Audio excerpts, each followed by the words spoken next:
Hey everyone, today I want to show you how you can make a pop background heading in Canva. So this is what I'm talking about. It's just an actual normal rectangle, but I've got a shadow behind it. But if you do a normal rectangle, so if I go like that in Canva, and then you want to put a text, which is fine, you put a text on top.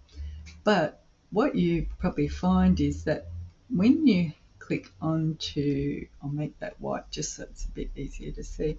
When you click on this rectangle background, the only thing that in the toolbar sort of that comes up to make it a bit groovy is animate. So you can do tumble, you can do stomp.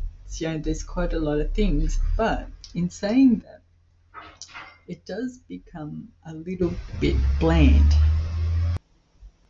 So I'm going to show you a really neat trick on how to make it go from flat to having like a nice little pop background shadow. So I'll just delete the text for a minute, and what I've done, I'll show you what I did here, is I created 4 rectangles and duplicated them in different colours. So I'll just go 1, 2, 3, and you can just sort of squish them down a bit, doesn't matter if they're uneven.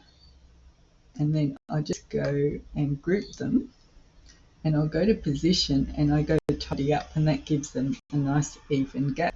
So then the second one I'll go and make it in my brand colours, which is a pink, the third one is a black, and the fourth one is a pale pink.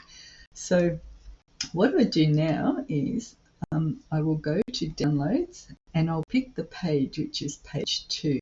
So it automatically defaults to PNG, but you've got to click the little tick there, transparent background, and you'll have to go and manually only pick page 2.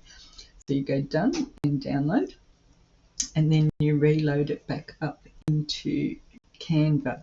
So I have done it here before, but I'll reload another one. And I'll just add another page. So what happens is this is actually 4 rectangles on a white background, but this is now 4 rectangles on a see-through background.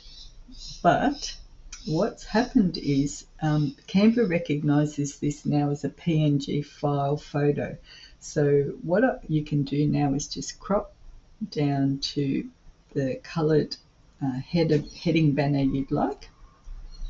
And what we're going to do is go, actually I'll pop it in position, we'll go edit image, and you notice while you highlighted this, because Canva thinks it's a PNG image, when you go to, when it's highlighted, all other options come up. So now we can have so much to choose from. So I might go the curved option, because I think that's a really groovy one. I'll just move that and I'll go apply. And then I usually like to hit save straight away, just because sometimes it can get a bit glitchy. And then you can just write your text on top, and I might make it a thicker one just so you can see, and drag it out. And oops, sometimes I'll go happy. Oh, if I could spell correctly, happy holidays, and I think, and then I might just go to effects and pick a groovy color. Might make it white as well, and that's just giving you sort of a bit more of like, it's probably trying to get people to drag their eyes to a special part of your post. So for me, I wanted to really emphasize that it's a new tutorial.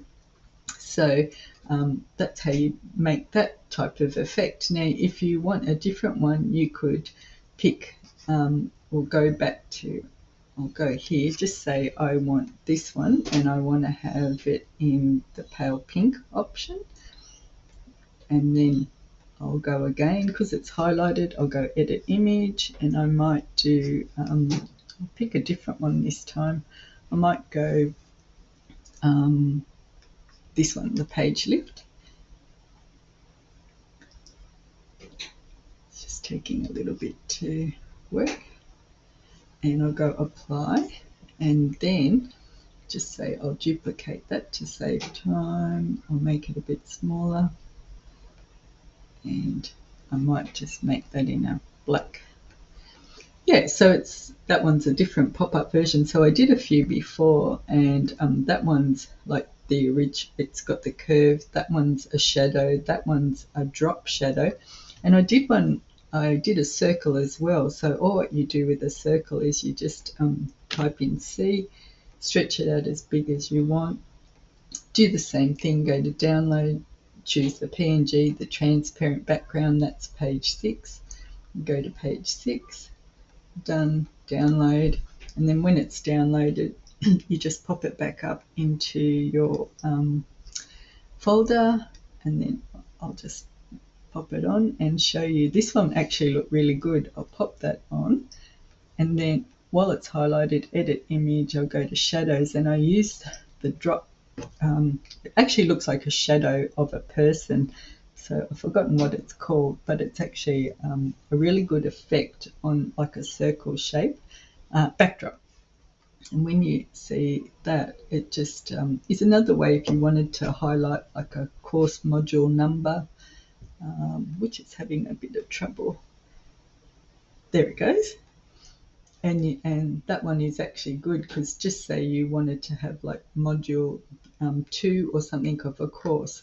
So yeah, I think it's got a lot of potential, and the main thing is you do your shapes, and then you when you download it into a PNG with a transparent background is how you can then use it as if it's a photo and add shadows. So I hope that's helped, and most of all, have fun with it.